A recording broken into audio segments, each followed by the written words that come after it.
tourtereaux sont autorisés à rejoindre le royaume franc où ils se marièrent et vécurent heureux. Telle est l'histoire qui se raconte dans les patios et les tavernes de Tolède, et telle qu'elle, nous vous l'avons contée.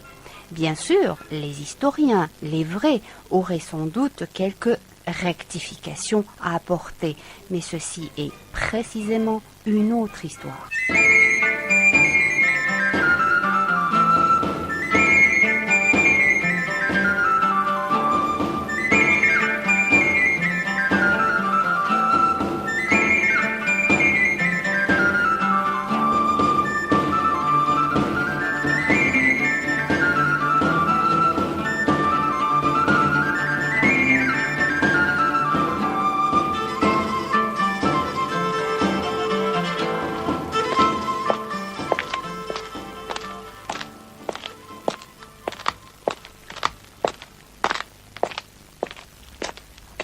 Aujourd'hui, nous faisons un crochet par Paris pour y rencontrer le professeur Adeline Rucois. Nous aurions pu la croiser à Saint-Jacques-de-Compostelle, à Roncesvalles, à Toulouse peut-être, dans la basilique Saint-Cernin, grand lieu de convergence vers Saint-Jacques. Nous aurions pu aussi la rencontrer quelque part entre bas et haut Moyen-Âge, sous le règne de Sancho le Grand, ou accompagnant à la reine Urraque, ou Jaca pour les Espagnols, car Madame Adeline Rucois est, je ne vous l'avais pas encore dit, une des grandes médiévalistes françaises spécialisées dans l'histoire de l'Espagne et de Saint-Jacques de Compostelle.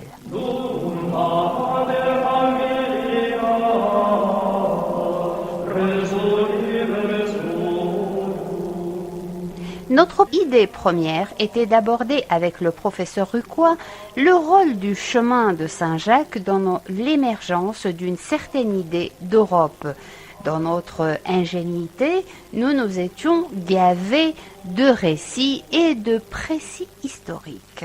Mais voilà, suivez bien les propos du professeur Rucois. Elle nous reprend sur bien des points, car il y a loin de l'histoire donnée pour bonne dans les brochures qui datent déjà et celle que révèlent les études historiques récentes. Nous avons commencé l'entretien par une mise au point lexicale. Nous avons voulu savoir quels termes étaient les plus corrects. Jacquaire, jacobère, compostellane, jacobéen. Alors, ni jacquaire ni jacobéen n'existent en français de toute façon. Mais le terme jacquaire, l'adjectif jacquaire, est de plus en plus utilisé pour parler du pèlerinage et de tout ce qui a rapport au pèlerinage. Compostellan un petit peu moins parce que Compostelle, c'est plus précisément la ville où se trouve le sanctuaire de Saint-Jacques. Oui. Donc on parle plutôt du phénomène jacquaire, du pèlerinage jacquaire, mais on parlera d'études compostellanes par exemple. D'accord. Alors, c'était pour justement essayer d'y voir plus clair et d'essayer d'employer les termes corrects, pour commencer à parler de cela. Alors, professeur, lorsqu'on essaye d'expliquer comment commence toute cette aventure, tout ce fait jacquaire, on commence par la découverte que fait un ermite, l'ermite Pelayo, qui trouve une tombe avec des restes et ensuite un évêque, l'évêque de ce qui est actuellement Padrone, conclut qu'il s'agit de Saint-Jacques. Donc, est-ce que au départ, quand cette découverte est faite, quand l'évêque en question proclame qu'il s'agit de Saint-Jacques, comment le reste de l'Europe ou le reste même de l'Espagne reçoit cette nouvelle? Alors, ce n'est pas l'évêque qui proclame qu'il s'agit de Saint-Jacques. D'après les textes que nous avons, l'évêque Théodomire avertit immédiatement le roi chrétien bien entendu, c'est Alphonse II, il est à Oviedo, et il va venir à cet endroit-là, dans cette zone qui est encore rurale, et il va donner dès 834 un diplôme, faire une donation à l'apôtre Saint Jacques dont il dit qu'il sait que c'est Saint Jacques grâce à une révélation. On est donc dans le domaine de la foi. Et c'est probablement depuis la chancellerie royale qu'est diffusée la nouvelle, puisque nous la trouvons dans des martyrologes des années 860, 867, 896, donc en gros 30, 50 ans après la découverte, des martyrologes écrits à Vienne en France, dans la vallée du Rhône, à Saint-Germain-des-Prés, qui est actuellement dans la ville de Paris, ou encore à l'abbaye de Saint-Gall, dans la Suisse actuelle. Et donc ce n'est qu'ensuite que l'Église donne sa bénédiction et accepte cette proclamation royale. Alors l'Église en fait n'a jamais eu son mot à dire vraiment. Le pèlerinage, vous savez, c'est justement une dévotion de laïcs. Ce sont des laïcs qui se mettent en marche pour aller vénérer tel ou tel saint, telle ou telle relique. Ils allaient depuis longtemps. Là, nous sommes au IXe siècle. Ils allaient depuis longtemps à Jérusalem, ils allaient à Rome, et c'est eux qui se mettent en marche vers Saint-Jacques, vers l'endroit où l'apôtre Saint-Jacques aurait choisi de résider. C'est donc un phénomène qui, à l'origine, n'est pas dominé ou contrôlé par les institutions ecclésiastiques. Bien, récapitulons. C'est le roi Alphonse II qui proclame qu'il s'agit des restes de l'apôtre Saint Jacques, pas l'évêque de Illa Flavia. Le pouvoir temporel donc, pas l'Église. Ensuite, le pèlerinage à Saint-Jacques est d'abord, nous dit le professeur Rucois, une dévotion de laïcs.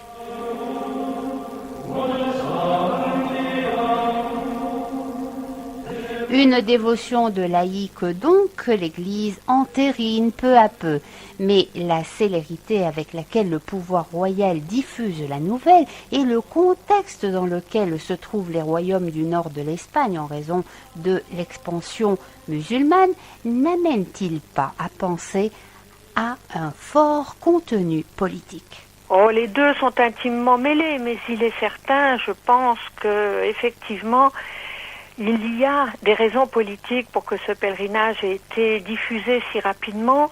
Il y a bien entendu l'invasion musulmane et elle est considérée à l'époque comme prémonitoire de la fin du monde. Donc il faut se rappeler que Saint Jacques est le frère de Saint Jean l'évangéliste à qui on attribue l'Apocalypse. Donc on serait dans un monde comme ça, un peu eschatologique. Mais il y a aussi le fait que depuis longtemps, l'Espagne revendique une certaine autonomie, pour ne pas dire autarcie religieuse, sous la direction à l'origine des métropolitains de Tolède, et que ça ne plaît pas énormément à la fois à l'évêque de Rome, au pape, et aux successeurs à l'époque de l'empereur Charlemagne. Donc c'est aussi découvrir sur le sol d'Espagne le corps d'un apôtre aussi important que Saint Jacques. C'est aussi politiquement important pour revendiquer justement cette indépendance de l'Espagne vis-à-vis d'autres centres ou d'autres sièges politiques. La création des chemins de Saint-Jacques a-t-elle à voir aussi avec les politiques de repeuplement? Il est évident que l'Espagne, dans son entreprise de récupération du territoire, puisqu'au Moyen-Âge on n'utilise jamais le mot reconquête, qui est très moderne, a besoin de bras. L'Espagne a toujours eu beaucoup de moutons et pas assez d'hommes. Donc, en grande partie, la création du chemin de Saint-Jacques, c'est-à-dire faire passer les pèlerins non pas par voie maritime, mais en leur faisant traverser les Pyrénées et puis suivre un chemin terrestre, le long de villes qui ont reçu des fueros, des tas de privilèges pour ceux qui s'y installaient, c'est évidemment une politique destinée à attirer et à stabiliser une population dans le nord de l'Espagne, population qui va servir justement pour les campagnes militaires quand il le faudra. Revenons aux moines, à leur rôle dans la diffusion du pèlerinage. Individuellement, vous voyez les premiers qui écrivent dans leur martyrologe, c'est-à-dire la vie des saints, des apôtres, des martyrs, que Saint Jacques est bien enterré en Galice, ce sont des moines. que ce soit à Saint-Germain-des-Prés ou ailleurs. Mais dans l'ensemble, le sanctuaire a vite été, à Saint-Jacques-de-Compostelle, pris en main, si l'on peut dire, par un évêque, c'est-à-dire par l'église séculière. Et là, l'église régulière, les moines, n'interviennent pas beaucoup. On a énormément parlé du rôle de Cluny. On est en train de revenir largement sur ces idées-là. Cluny n'avait pas d'intérêt particulier dans le sanctuaire de Saint-Jacques-de-Compostelle. Saint-Jacques-de-Compostelle n'avait pas d'intérêt particulier non plus dans ce qu'est Cluny et son ordre. Donc ce sont deux institutions qui se respectent. Et au contraire, en France, on verra au XIIIe siècle de nombreux prédicateurs, ici à Paris, cela a été étudié, qui essayent d'empêcher leurs ouailles de partir à Compostelle, en leur disant que le diable a été 1000 fois à Compostelle. Il y a des sermons assez amusants sur ce thème, car évidemment, un paroissien qui s'en va, on ne peut plus le contrôler, il ne payera plus sa dîme ou son aumône à sa paroisse, et ça, les prêtres essayent de l'éviter. Et voilà encore un mythe qui tombe. Cluny n'aurait pas eu le rôle prépondérant qu'on lui a prêté jusqu'à présent. Et vous avez noté, le diable a été 1000 fois à Compostelle. Cela donne froid au dos. La compétition a dû être forte et les compétiteurs ont eu la dent dure les uns envers les autres. Quand je vous disais qu'il fallait se préparer, se mettre à jour pour le chemin, un chemin qui n'a pas encore livré tous ses secrets, loin de là. La semaine prochaine, nous continuerons à écouter le professeur Adeline Rucois corriger nos idées préconçues et nous aider à dépoussiérer nos connaissances.